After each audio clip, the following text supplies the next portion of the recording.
the only WNBA athlete that landed on the list. So that means Angel Reese was down somewhere below 10 million bucks. All right. In fact, they do tell us who is number 2 among sports related, like actual team oriented female athletes. Number 2 is Sabrina Ionescu. But as you can imagine, Caitlin Clark was first. Think about this for a second. Out of the top 15 highest paid female athletes on the entire planet for 2025, only a single WNBA player managed to make the cut. Just one. And if you've been paying any attention at all to the narratives being relentlessly pushed by certain corners of the sports media, the name that actually made the list might genuinely surprise you. Because I can guarantee it's not the person they've been spending months telling you is the one who matters most. Yeah, their money is pouring into women's sports, with athletes in basketball, hockey, soccer, softball, and volleyball reaping the rewards. But the top tier of the world's highest paid female athletes is dominated by tennis, and it has been for decades. It has been for decades. The 15 top female athletes in 2025 include 10 tennis players, up from 9 last year, a pair of golfers. Damn, female golfing pays some money. So, let's talk numbers. $16 million. That is the staggering amount Caitlin Clark earned in 2025, a figure that landed her at the number 6 spot among all female athletes globally. And here's the part that should really make your jaw drop. Only a tiny fraction of that, just $119,000, came from her actual WNBA salary and bonuses. The rest of it? We're talking pure, unadulterated endorsement money. Her league salary barely covers a decent car payment, while at the same time, corporate America is writing her checks that absolutely dwarf anything the WNBA itself can possibly offer. Now, it's true that tennis still dominates this list, locking down a full 10 of the top 15 spots, which makes a lot of sense when you consider the decades of prize money infrastructure and global appeal they've built. But when you narrow it down to team sport athletes, Caitlin Clark stands completely, utterly alone at the very top. Count here, the top 15 earned is an estimated $249 million this year from prize money, salaries, bonuses, and endorsements. It's up 12%. All 15 earned at least $10 million versus 11 last year and 6 in 2023. The $10.1 million cutoff to crack the list is up from $6.7 million last year. Now, Sabrina Ionescu came in as the second highest earner among WNBA players, but she fell just short of that critical $10 million threshold required to even crack the top 15. And let's be clear about that cutoff. It skyrocketed from $6.7 million in 2024 to $10.1 million this year. That's a nearly $4 million increase in the minimum amount you need to earn just to get on this list. And what does that mean in practical terms? It means Angel Reese didn't make it. It means A'ja Wilson didn't make it. Let that sink in for a moment. The league's reigning MVP, the player with her own signature shoe deal with Nike, the absolute dominant force in the paint who just led her team to a championship, even she couldn't reach $10 million in combined salary and endorsements. You have to ask yourself what that reveals about the cold, hard reality of market value versus the perceived importance that certain media outlets have been trying so hard to push on all of us. Case for the skier, Aline Gu, and most of these is from endorsements. Some of the tennis, Coco had $8 million, Sabalenka, $15 million, Simone Biles, $11 million, almost all from endorsements. The financial gap between Clark and the very next WNBA player isn't just big. It is absolutely massive. We are talking about a difference of at least $6 million, and possibly even more depending on where Sabrina Ionescu actually landed on the full list. That isn't just a slight edge in marketability, folks.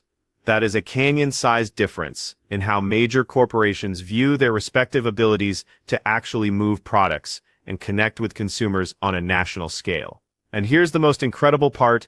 This all happened in year one. This was Clark's rookie season, playing for a team that hadn't even sniffed the playoffs in years, in a market that is decidedly not New York or Los Angeles. We're talking about Indianapolis, a solid, mid-sized Midwest city that suddenly, almost overnight, became the epicenter of the sports world. Must-see TV. All because of the arrival of one singular player. Golf's most lucrative endorsement deal is New Balance. Man, New Balance got all kinds of athletes on their commercials now. I'm like, wow, it ain't your dad's walking shoe no more, I don't guess. Baker Tilly, Bose, Head, Rolex, Mercedes-Benz, Chase Bank for golf. So let me just come down here. Clark missed 70% of the Indiana Fever's games during the WNBA season as she struggled with injuries, but it was another record year off the... So let's really break down who is writing these massive checks. Nike was first, officially announcing Clark as a signature athlete back in August, with a complete collection slated to drop in...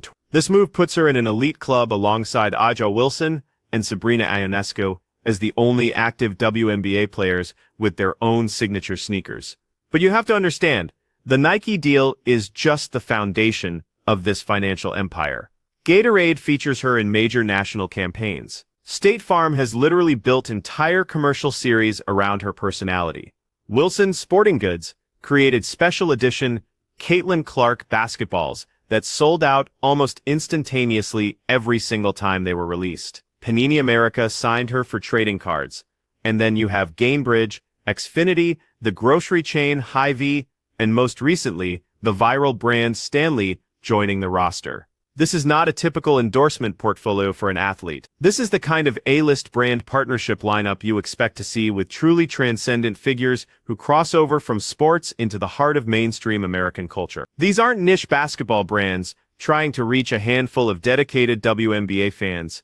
These are massive, multi-billion-dollar corporations betting that Caitlin Clark can sell their products to millions of people who have never watched a single women's basketball game in their lives. Ionescu falling just short. So if you are to believe what this says, that means Ionescu was somewhere maybe just under the $10 million mark for a WNBA player, which is interesting. That means Angel Reese did not make the cut in the top two at all. So that's interesting. The timing of all this is absolutely crucial to understanding the scale of what's happening. This earnings list captures her income for 2025, which means it reflects the very first full year of Clark's professional contracts. Remember, her legendary college career at Iowa only ended with that heartbreaking NCAA championship loss to South Carolina in April of... She was drafted by the Indiana Fever almost immediately after that game, and in the span of just 12 months, she skyrocketed from $11 million in off-court income to that $16 million figure. That incredible $5 million jump came from her existing deals ramping up to their full value and a wave of new partnerships coming online. And here's the kicker. Her Nike signature shoe hasn't even launched yet. When that finally drops in 2026, we are almost certainly looking at another significant, multi-million-dollar increase in her total earnings. This trajectory isn't just maintaining momentum. It's actively accelerating. Announced the Clark as the latest signature athlete with a new signature logo, collection of sportswear and apparel, and a signature sneaker to debut in 2026. She joined fellow Nike athletes Aja Wilson and Ionescu as active WNBA players with signature sneakers. Clark's other sponsors include Gatorade, State Farm, Wilson, Panini America, that's trading cards, Hy-Vee, Xfinity, Gainbridge, and Lilly. Now, let's compare this to the tennis players who are absolutely dominating the top of the list.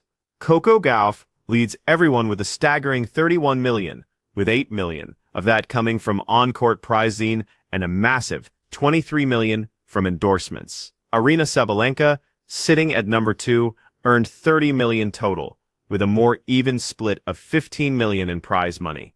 These incredible athletes compete in a sport with a deeply established global infrastructure, enormous network television deals, and literal generations of wealth flowing through the entire system.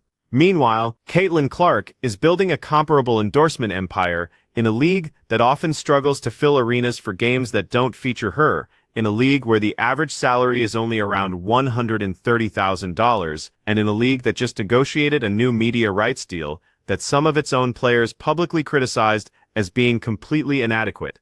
She is single-handedly transcending the economic limitations of her own league through pure, raw, individual marketability. So, what does this all really mean for the WNBA and for the narratives we've been fed about who truly matters most in women's basketball? Because one thing is for sure, the money does not lie. Corporate America votes with its dollars, and they have made their choice overwhelmingly, deafeningly clear. First, let's just go ahead and address the elephant in the room. For months now, certain media personalities and a whole universe of social media accounts have been relentlessly pushing the narrative that Angel Reese is just as important to the WNBA's growth as Caitlin Clark. They argue that the rivalry between them is what's really driving interest, that Reese's unique personality and her connection to specific demographics make her equally valuable from a business perspective. This earnings list doesn't just challenge that argument, it completely obliterates it. It's not even a close contest.